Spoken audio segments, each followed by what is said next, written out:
getting married always seemed like something I would do. Cause, well, that's what one does, right? However, after years of dating, the frustration sets in, and I couldn't help but think, what is marriage? I know I want love, perhaps even a family, but at times it seems impossible to find, especially considering that 50% of marriages in the West end in divorce, and relationships are traded in again and again because, hey, it just didn't work out. I've come to know that arranged marriages, on the other hand, have a divorce rate of only 5%. I know not many modern-day women dream of an arranged marriage. I think most dream of being swept away by a flood of emotions and sexual chemistry. But are the chances of marital bliss higher in an arranged marriage? Are the couples in them genuinely happy? Doesn't the whole thing kind of sound barbaric?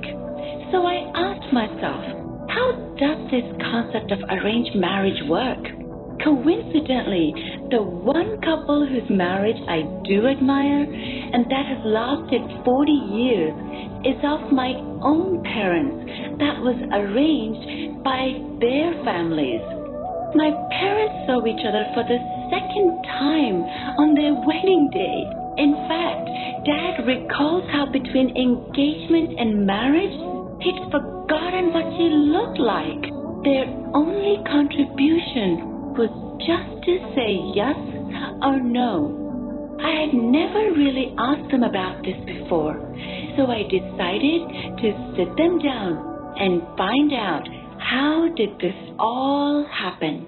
Yes, I remember, I think I was 17 years old. Then they mentioned. Then I asked some other questions. What about his family background? How many brothers and sisters he has? Then they just told me everything. I was very excited because that time marriage is really very big excitement for girls, because that time girls were not allowed to go out even to watch a movie. Then my father went back to my city and said, look, लड़का इस बहुत अच्छा है, वह अंगूठे की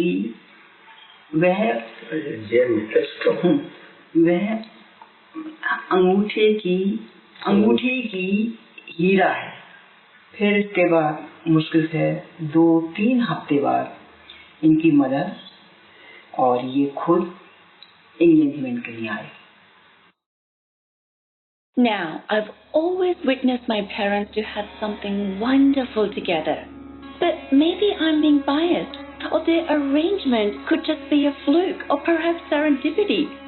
So I decided to look deeper into arranged marriages of other couples, not to prove that it is the best way, but to discover if there is a quality to these relationships that provide insight into what we might be lacking in our idea of modern love. I understand that couples agree to an arranged marriage because it's part of their culture, but I was curious to know so many aspects. What was this whole process like? How do you agree to marry a stranger? How much say do you have? And what is the first thought that goes in your mind when you see your future partner for the first time?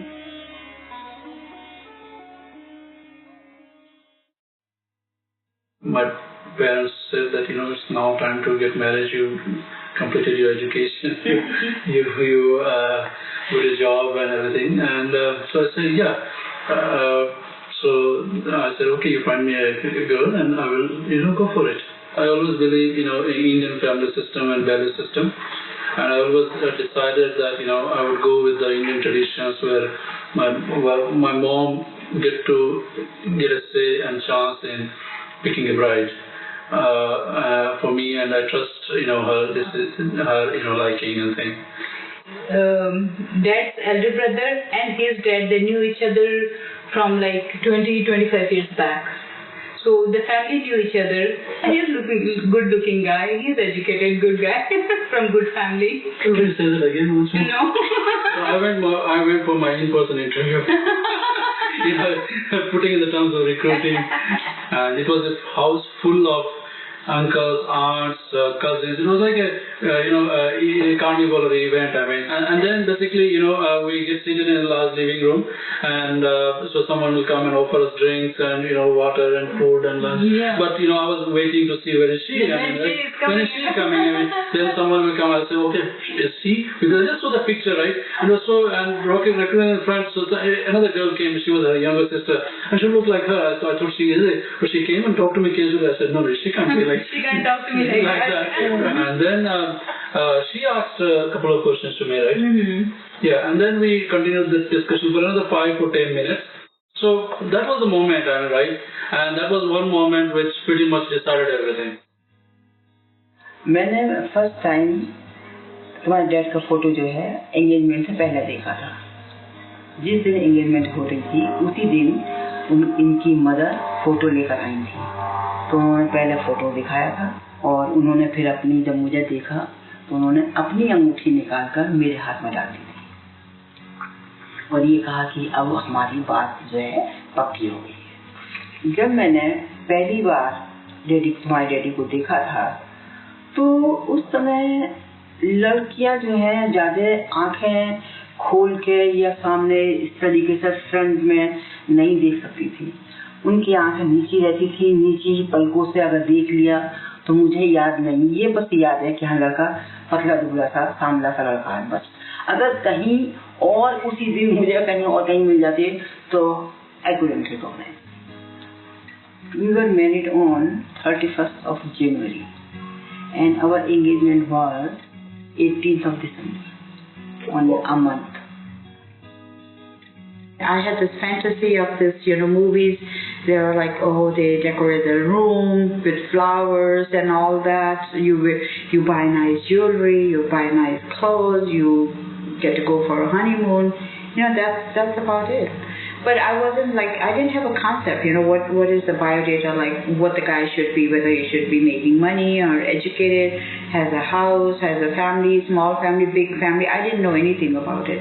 But the first time when I looked at him, when they left, I said, no, I don't like him. So he came to my workplace one time, lunchtime. He said, I want to take you out for coffee. And I thought that was quite bold at that time because we had not talked anything. I didn't know anything about it. So then I went back home in the evening and I told my mom, that this person came and we went out for coffee and I like him. After that, we were married in 11 days. 11 days, wow. Talk about short engagement. But what about love and romance? The concept of love is as old as Plato and as pervasive as a pop song. There are countless films, books, music that we've all grown up with that glorify the idea of a lover galloping to your rescue on a white horse or a grand, grey, majestic elephant if you're Indian for that matter. But I wonder, does our modern version of love come out of fantasy and delusion? How much of it is marketing by all these movies and songs that dictate to us what love is supposed to be, where we are fed passionate first kisses and miraculous overcoming of circumstances? We are also filled up with a sticky, sweet diet of romance that perhaps we don't understand what a real partnership is. Are we, in fact, all too wrapped up in obtaining the idea of the picture-perfect romance? Is it all some sort of an illusion to be rescued? I wanted to know, what would a divorce mediator say about this? From the very, very beginning, are we given images that marriage comes out of romantic love? People should get married when they're like feeling all lovey-dovey, loosey-goosey, and happy in love. Like, oh, I met the greatest guy, and then 6 months later, and I'm married to him. Right? How is that working for us? Remember that 50-60% divorce rate? If arranged marriages are to work, there has to be a little bit of a de-emphasis of your self-determination. And the fact that you are bonded to your family, that your fate is mixed in with other people. As my understanding from the people that I've talked to, I've asked them, why did you get married? And they've said things like, because my parents asked me to. And then I'll say to them, like, would you ever get to, like, did you love him? That's like one of my favorite questions. And a lot of times it was like, no. But I grew to love him. And I just thought, like, how different is that? For us, we need it all up front. Right? I want to know what your earning capacity is and your bottom line and your fertility and, like, I want to know your family. I want to live with you and see if you put the toilet seat down in the middle of the night. Like, I wanted the known product. I want the whys all answered. And then and only then I'll commit to get married. People that have had arranged marriages do have this more integrated sense with their family. And so to contemplate divorce just solely on, you know what, I'm no longer happy. When I sleep in bed next to that person, they've gotten kind of fat. And this isn't what I picked. I picked the guy that went hiking all the time and had really great calves and all of that. Now that he's all fat, who wants to be with us? I was set on the trail to find out more and discover more. I wanted to ask questions that will provide the answers. Questions that we should be asking before we walk down the aisle. I've always been curious. Why get married? What is the purpose of marriage? And how do you make relationships work? Who better to ask than my wise spiritual teacher, who is in love and has devoted decades in the worship of the goddess Chambi. Swamiji, as respectfully known, graciously imparted some of his wisdom for our generation.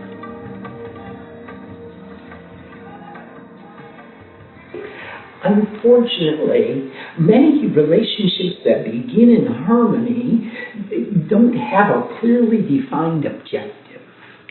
Our goal has to be to create something together, to make something of our lives together, to make a lifestyle together. Do I have to have a goal?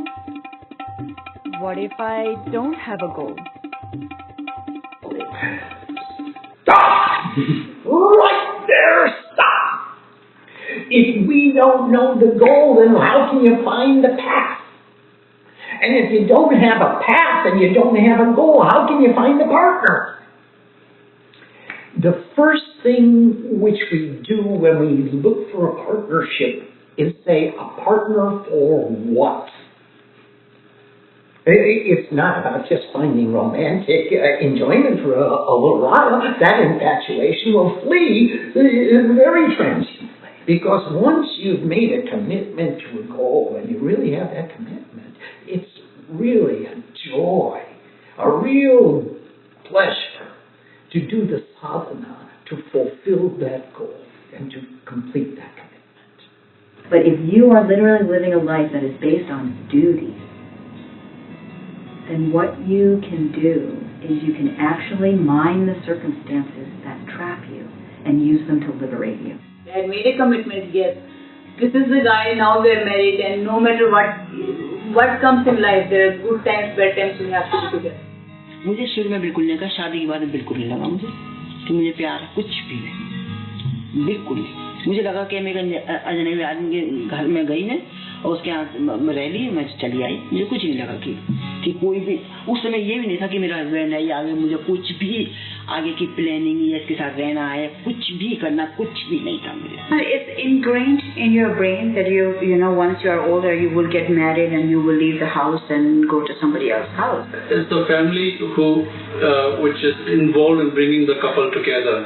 Mom, dad from both sides, uncle, aunt, everything, everyone.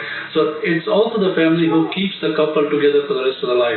How do we work together as a joint family for the sustenance and nurturing of the whole family? All the mothers, they always look for the betterment of their son. Apparently nothing can be predicted in a star, but I know with our experience, with our expectations.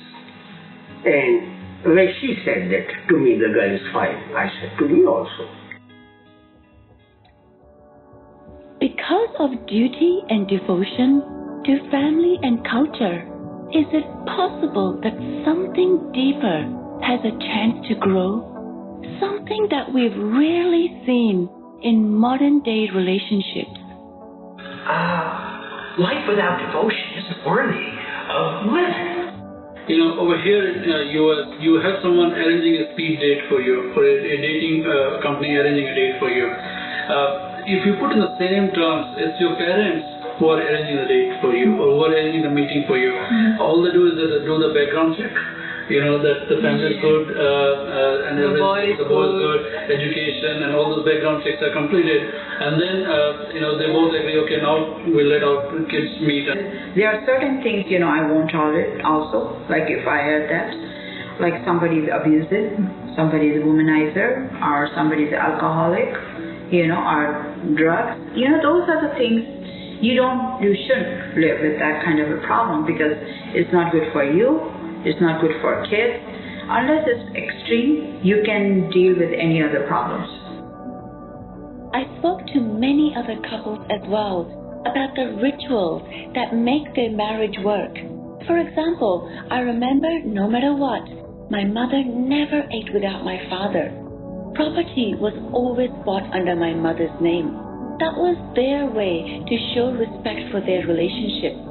Every couple reiterated that sacrifices are made over and over for each other, which ensures codependency and trust. It was these little rituals that infused their relationship with consistent tenderness that created the respect that they still have for one another. And financial issue is a big issue in most of the marriages. A lot of times, they have their own separate accounts, husband, wife. Then you don't feel the sense of security there. I think that's a bigger factor. We don't feel insecure about that.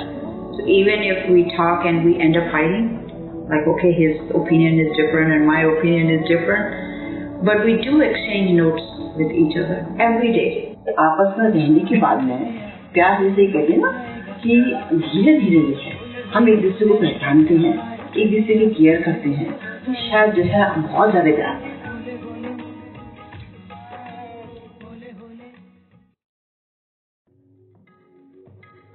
It wasn't logic, it was love.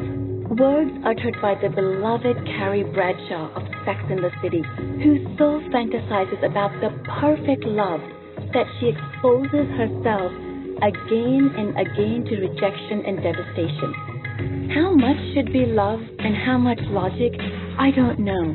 And I'm not advocating for arranged marriages to be the only way, as many have not worked out for the best, and times certainly have changed.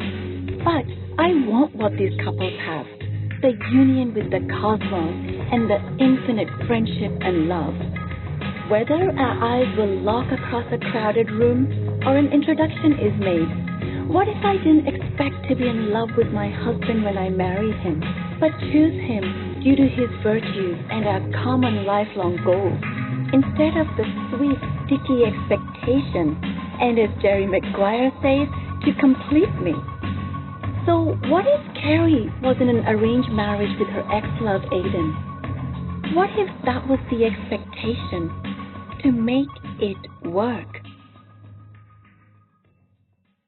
Like, there are the books for teenagers called Twilight, and there's a character in it named Edward, and I think to myself, wow, there's going to be so many clients in the future because all these girls are going to grow up to be women thinking that they can meet an Edward or a Jacob or something like that. Relationships are not meant to be difficult. Are we going to that relationship as a giver? Or are we going to that relationship with our defenses up, saying, don't take from me too much. I want to limit the amount that I'm going to give to you. It's a decision that we make about our friends It's a decision that we make about our marital relationships. If we go to that relationship and say, hey, I'm totally open. I'm totally vulnerable. You can't rip me off. You can't steal from me. I'm giving you everything. Then how can we be injured? Again, it's this idea of, in an arranged marriage, you're looking to make the bridge. You're looking to what is the best relationship I can construct here with this other entity. Because marriage does not continue on its own. It's like Newton's second law of motion. You have to have momentum to continue it. So you have to create the marriage every day. You have to create the marriage every second. And the creation comes from love, responsibility, where you contribute every day towards the success of marriage. So if you think that arranged marriage continues on its own momentum, no, it's not true.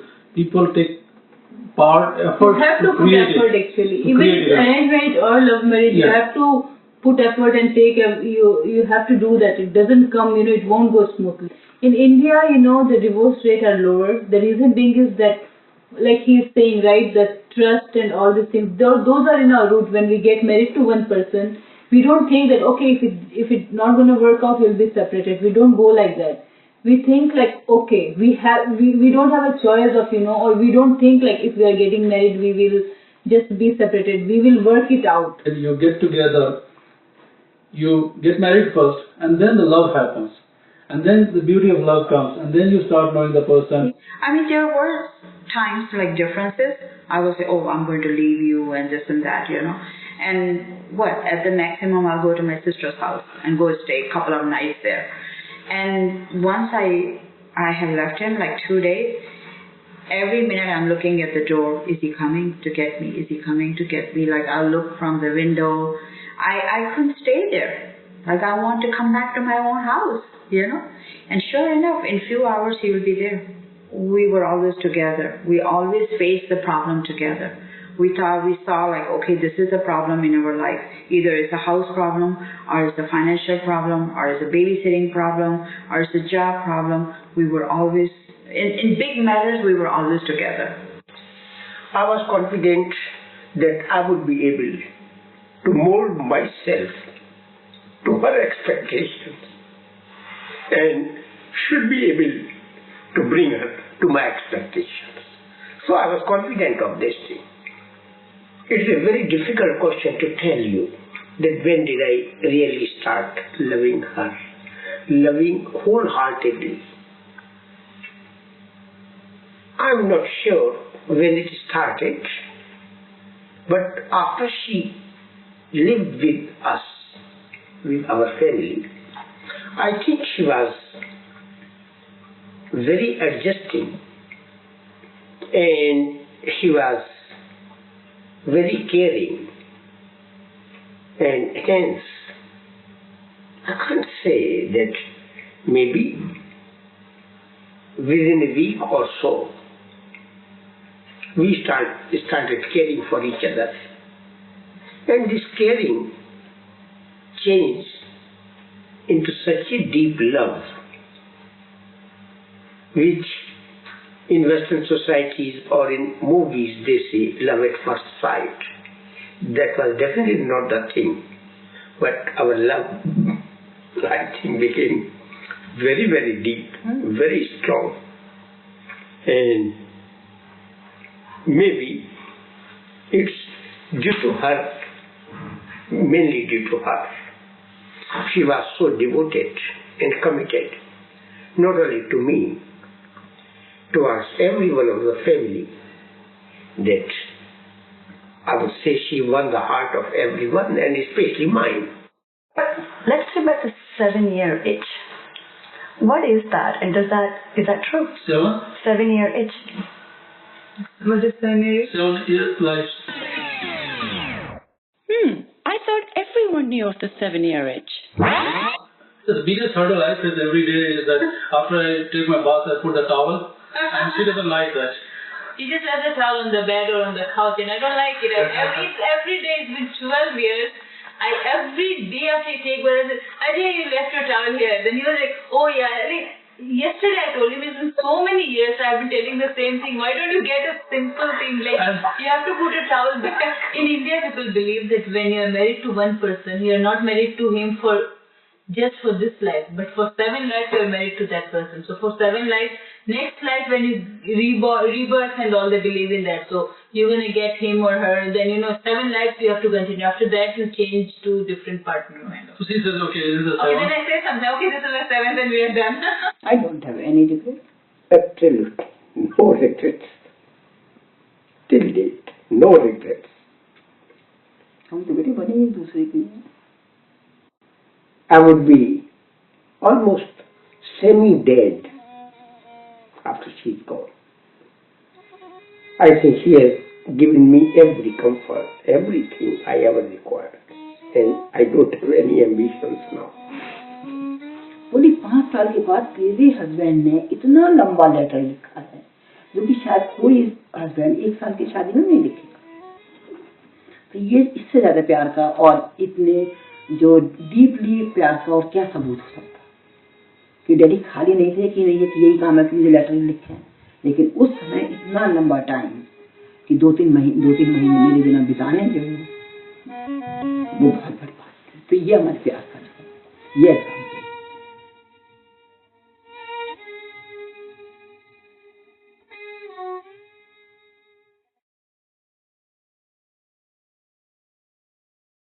Oh,